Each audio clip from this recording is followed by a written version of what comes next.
पाटलाने, ज्या आमदाराने शेतकऱ्यांना नडला ताडला त्रास दिला, असे शेतकरी आपली व्यथा आदरणीय मोदी साहेबांसमोर मांडत आहेत.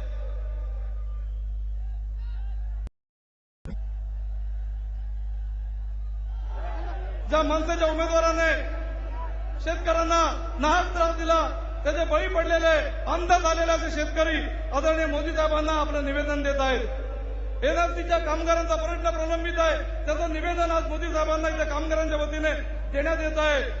आज सगळे 2,500 कामगार देशोसाठी लागले ते देखील इथे उपस्थित आहेत. शेतकऱ्यांचं गाऱ्हाण ऐकून घेताना नरेंद्र मोदी साहेब, आदरणीय उद्धवजींना मी विनंती करतो की त्यांनी या सगळ्या सभेला संबोधित करा. आदरणीय उद्धवजी ठाकरे साहेब.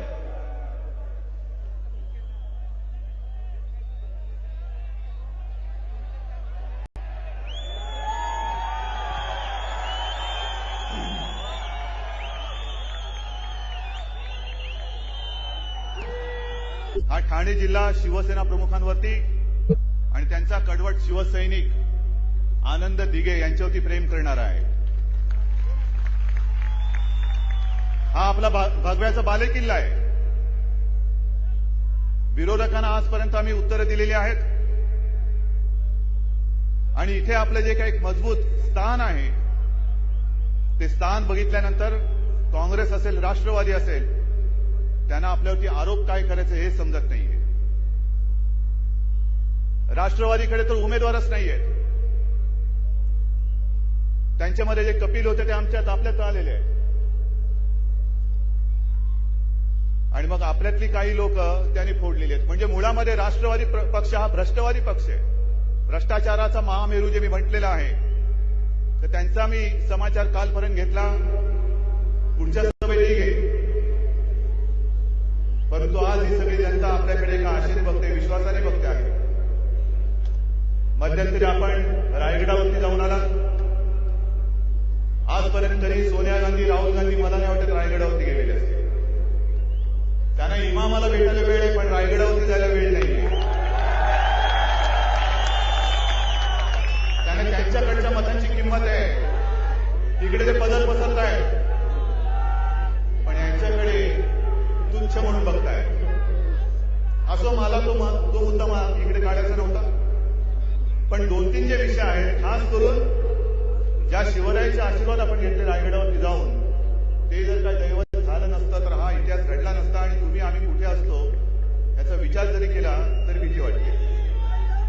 आणि म्हणून मी आपल्याला विनंती करतोय, नरेंद्र भाई, आपण पंतप्रधान झाल्यानंतर हे जे आपलं वैभव आहे, महाराजांचे गडकिल्ले, त्यांच्या देखभालीसाठी, संवर्धनासाठी सगळं जे आहे ते केंद्राच्या ताब्यात आहे.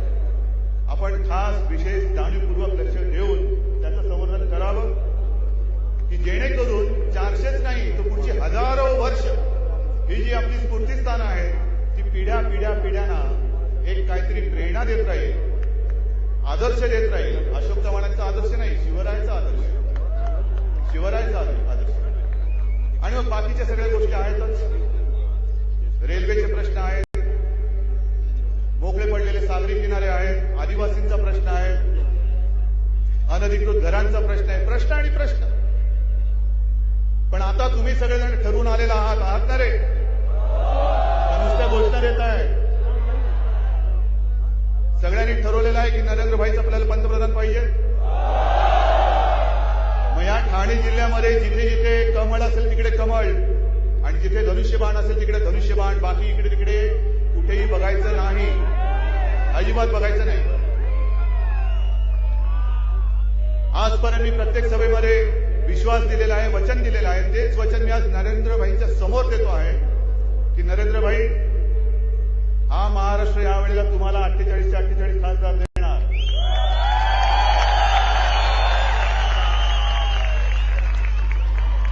विशेष म्हणजे महाराष्ट्रामध्ये काँग्रेस राष्ट्रवादीचं सरकार आहे, ही एक आपत्ती आहेच.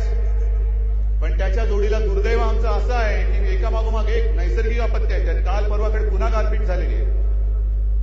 त्या गारपीटग्रस्त शेतकऱ्यांना सुद्धा आपल्याला दिलासा द्यावा लागेल.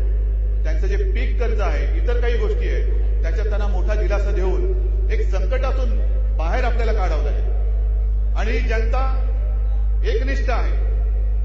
एकदा यांनी निश्चय केला म्हणजे केला, मग ते इथे तिथे कुठेही जाणार नाहीत. आणि आज आपण बघता आहात आपल्या भगव्याबरोबर निळा सुद्धा आलेला आहे, धनगर समाज आलेला आहे, शेतकरी संघटना आलेली आहे. म्हणजे जसं शिवरायाच्या वेळेला मोगलांविरुद्ध लढताना 18 पगड जाती जमातीतल्या सगळे मराठेतर हे एकत्र आले आणि त्यांनी मोगलांवरती मात केली, तसा हा इतिहास शिवरायाचा महाराष्ट्र पुन्हा एकदा घडवतो आहे. शिवसेना प्रमुखांचे आशीर्वाद आपल्या पाठीचे आहेत. ते ज्या वेळेला होते तेव्हाही त्यांचे आशीर्वाद आपल्याला सतत असायचेच. आणि मी तुम्हाला वचन देतोय की महाराष्ट्रातून सर्वच्या सर्व खासदार, ही महाराष्ट्रातली जनता तुम्हाला दिल्याशिवाय राहणार नाही. पुन्हा मुंबईला निघायचंय, मुंबईला मी आणखी बोलेनच, पण सगळ्यांनी एकदा मला हात वर करून सांगा की हे हात जेवढे उंचावलेले आहेत एवढेच नव्हे तर आमचं परिवार, आमची मित्रमंडळी, जिथे जिथे आम्ही सांगू शकतो ते सगळेजण ही सत्ता बदल करून दाखवल्याशिवाय राहणार नाही. आणि पुढची जबाबदारी मी स्वतः घेतो आहे की तुमच्या ज्या काही अडीअडचणी असतील त्या नरेंद्रभाईंकडे जाऊन त्या सोडून दिल्याशिवाय राहणार नाही. एवढंच एक वचन देतो. जय हिंद, जय महाराष्ट्र. आदरणीय मोदी जी को मैं विनती करता हूं कि आप सभी को संबोधित करें, जिसकी प्रतीक्षा में ये सब तमाम जनता का रहा देख आदरणीय मोदी जी.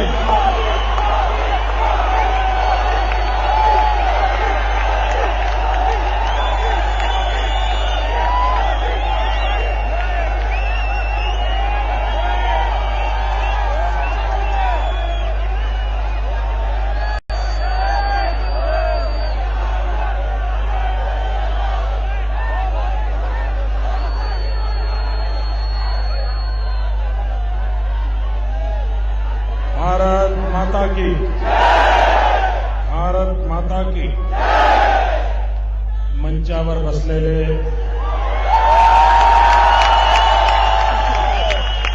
भारतीय जनता पार्टीचे प्रदेश अध्यक्ष श्री देवेंद्र फडणवीस जी, शिवसेनाचे नेते श्री उद्धव ठाकरे जी, श्री रामदास जी आठवले मंचावर, काँग्रेस मुक्त भारताचे स्वप्न ठाणे जिल्हा काँग्रेस आणि राष्ट्रवादी पासून मुक्त करूया. मंचावर बसलेले प्रत्याशी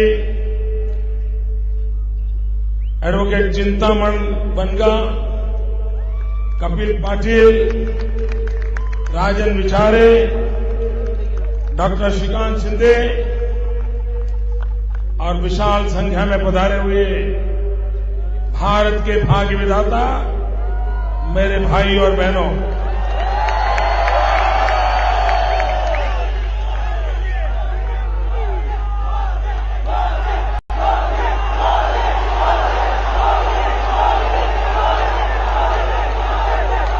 समय की सीमा है.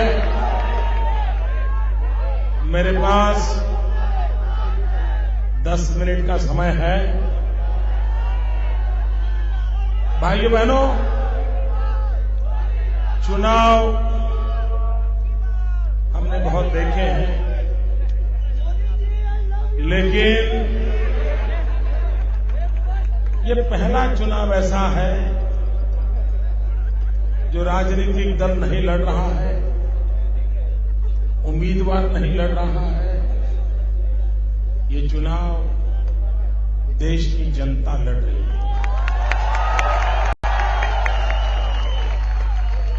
दिल्ली में एयर कंडीशन कमरे में बैठ करके पॉलिटिकल पंडित हिसाब लगा रहे हैं. 1% स्विंग इधर गया कि 1% स्विंग उधर गया, 2% स्विंग उतर गया कि 2% ऊपर गया. सारे माथापच्ची कर रहे हैं. ये सारे पॉलिटिकल पंडित जरा ये माहौल देख ले. हवा का रूप कहां है यहां पता चल जाएगा. भाइयों बहनों, चुनाव घोषित हुआ तब आंधी थी, आज सुनामी में बदल गई है. ये चुनाव अरिथमेटिक का नहीं है. पहले चुनावों में अरिथमेटिक के हिसाब लगाए जाते थे कि 10 है तो 12 होंगे, 10 है तो 6 होंगे।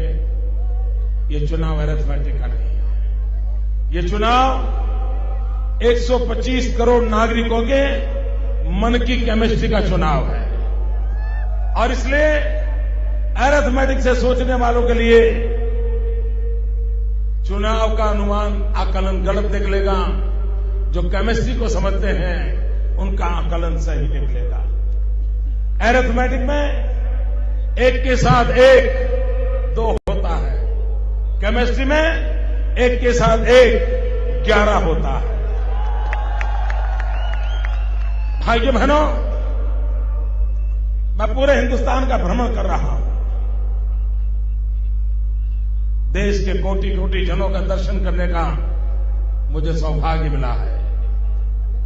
और मैं विश्वास से कहता हूं, इस चुनाव में कई राज्य ऐसे होंगे जिसमें कांग्रेस का खाता ही नहीं खुलेगा।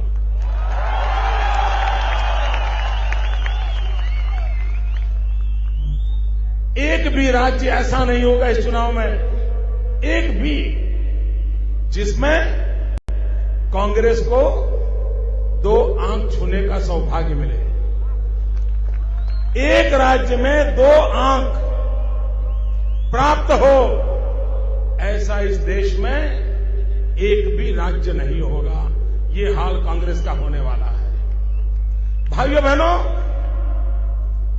जनता को इतना गुस्सा क्यों है? 15 साल महाराष्ट्र को तबाह कर दिया। 10 साल दिल्ली ने बर्बाद कर दिया। और भाइयों बहनों, लोगों को लगता था कि सरकार प्रधानमंत्री चला रहे हैं। अभी किताब आई, प्रधानमंत्री कार्यालय से आई, वो किताब कहती है सरकार तो मां बेटे की थी। ये मां बेटे की सरकार ने क्या दिया भाई? अभी कांग्रेस पार्टी ने इस चुनाव में भी अपना एक धोखा पत्र निकाला है, घोषणा पत्र, और 2009 में भी निकाला था और 2004 में भी निकाला था। 2009 में यूपीए 2 बना और उस समय के राष्ट्रपति महोदया प्रतिभा पाटिल जी का पार्लियामेंट को संयुक्त जो संबोधन हुआ था, उसमें उन्होंने वादा किया था, मैं प्रतिभा जी का नाम इसलिए दे रहा हूं कि महाराष्ट्र के लोगों को जरा जल्दी समझ आ जाएगा। उनका भाषण था और वो भाषण यूपीए 2 की ऑफिशियल एजेंडा था। उस भाषण में उन्होंने कहा है हम 5 साल में हिंदुस्तान को स्लम फ्री बनाएंगे, झुग्गी झोपड़ी से मुक्त हिंदुस्तान बनाएंगे। 5 साल हो गए भाई? आप बताइए, 5 साल हो गए? झुग्गी झोपड़ी गई क्या? झुग्गी झोपड़ी कम हुई क्या? झुग्गी झोपड़ी बढ़ी क्या? ये कांग्रेस ने आपके साथ धोखा किया कि नहीं किया? वादा तोड़ा कि नहीं तोड़ा? जिन्होंने इतना बड़ा धोखा किया, राष्ट्रपति जी के मुंह से संसद भवन में घोषणा की हो कि हम स्लम फ्री हिंदुस्तान बनाएंगे, 5 साल में बनाएंगे। भाइयों बहनों, एक कदम नहीं उठाया, एक। इसका कारण क्या है? कांग्रेस पार्टी की मानसिकता को समझने की आवश्यकता है। हम ये तो मानते हैं, मैं भी सरकार में हूं, एक आध काम रह भी जाता है, लेकिन कांग्रेस पार्टी की मानसिकता वो नहीं है। वे जनता की आंख में धूल झोंकना, ये अपना जन्मसिद्ध अधिकार मानते हैं। ये मान के चलते हैं कि जनता हमारी जेब में है। ये मान के चलते हैं ये परिवार ही है जिसके बिना देश को चलने वाला नहीं है। और ये अहंकार उनको जनता के प्रति जवाबदेह नहीं बनाता है, लोकतंत्र के प्रति आस्थावान नहीं बनाता है। और उसी का परिणाम है चुनाव का उत्तरी दौर शुरू हो चुका है, आधा हिस्सा समाप्त हो गया, लेकिन मां बेटे की सरकार देश को जवाब देने के लिए तैयार नहीं है। उन्होंने जो वादे किए थे क्या किया? महंगाई कम करने के लिए कहा था, क्या किया? 10 करोड़ नौजवानों को रोजगार देने के लिए कहा था, क्या किया? आप मुझे बताइए, उन्होंने जवाब देना चाहिए कि नहीं देना चाहिए? सरकार में बैठे हैं, उन्होंने जवाब देना चाहिए कि नहीं देना चाहिए? ऊपर से मोदी का जवाब मांग रहे हैं। ना सरकार आप चला रहे हो, जवाब मेरा मांग रहे हो। भाइयों बहनों, कांग्रेस बड़ी परेशान है। इतने साल हो गए, इस परिवार को किसी ने ललकारा ही नहीं था। उनको लग रहा है एक चाय वाला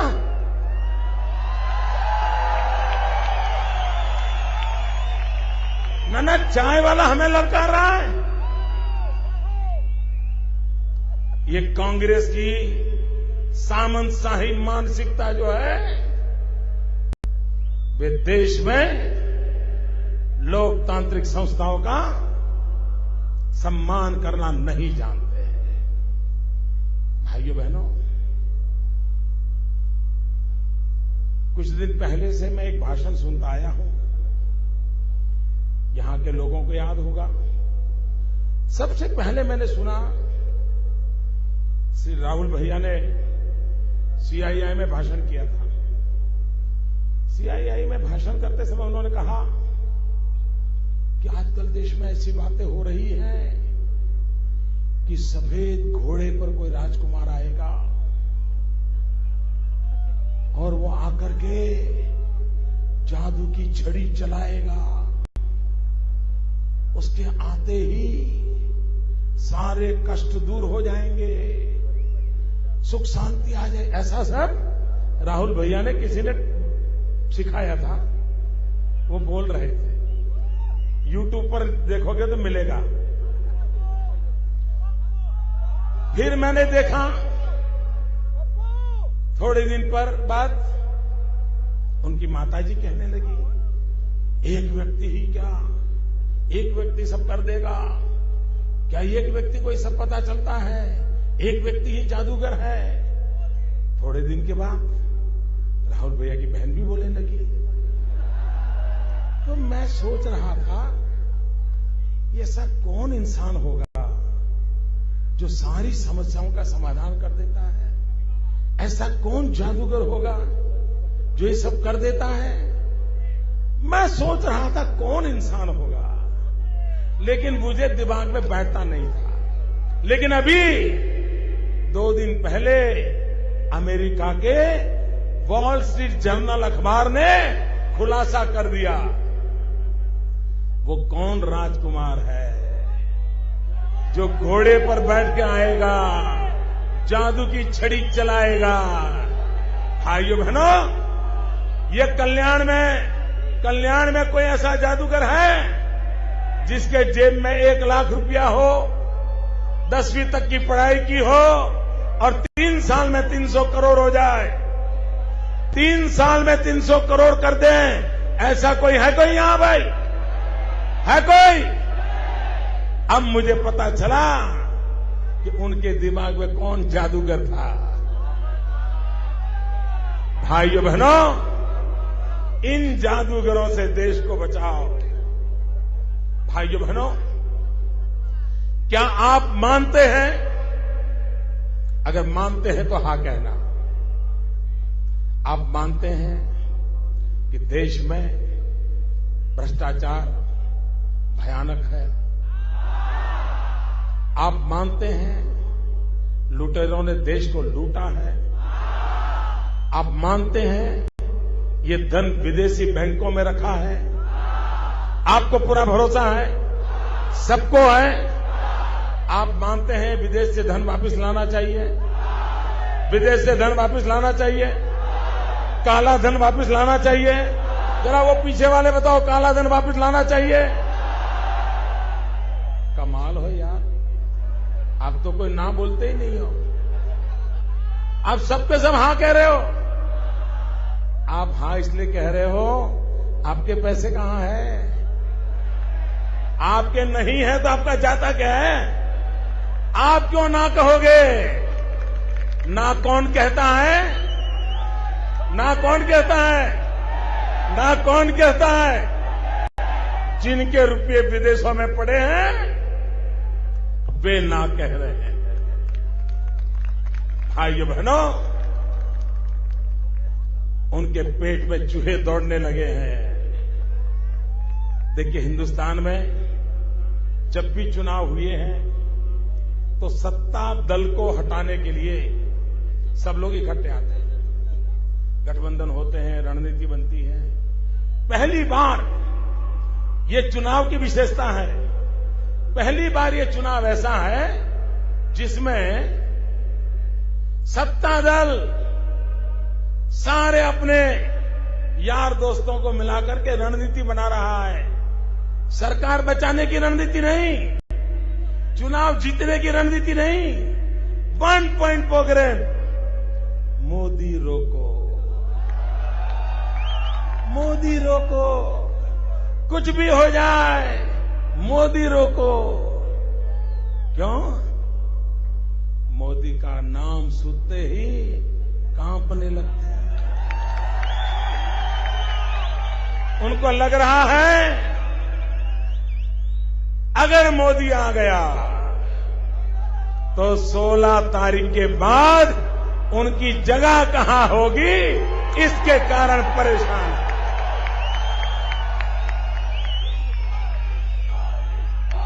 भाइयों बहनों, देश में जो पहले दौर का मतदान हुआ है, अब तक जितने दौर हुए 232 सीटों का मतदान हो चुका है। और उस मतदान के बहुत बारीकी एनालिसिस के बाद मैं विश्वास से कहता हूं कि 232 सीटों के मतदान से दिल्ली सरकार का जाना पक्का हो गया। नई सरकार की मजबूत नींव भी रख दी है। अब मजबूत सरकार बनाने का काम ये बाकी जिनका मतदान है उन पर है। नींव उन्होंने डाल दी है। 232 सीट वालों ने विजय का शिलान्यास कर दिया है। अब जिनका मतदान है, चाहे 24 को हो, 23 को हो, बाद में हो, अब जिन सीटों का मतदान है उनके जिम्मे है मजबूत सरकार देना।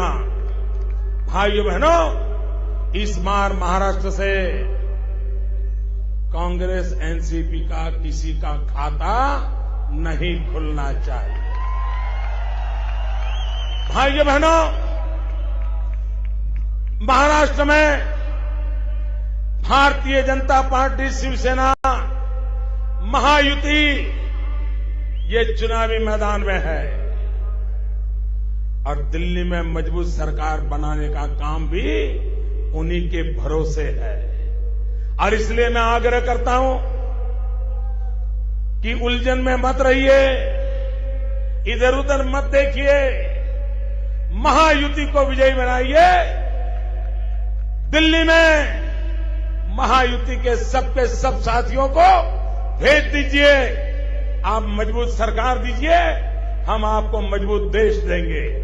भारत माता की, भारत माता की।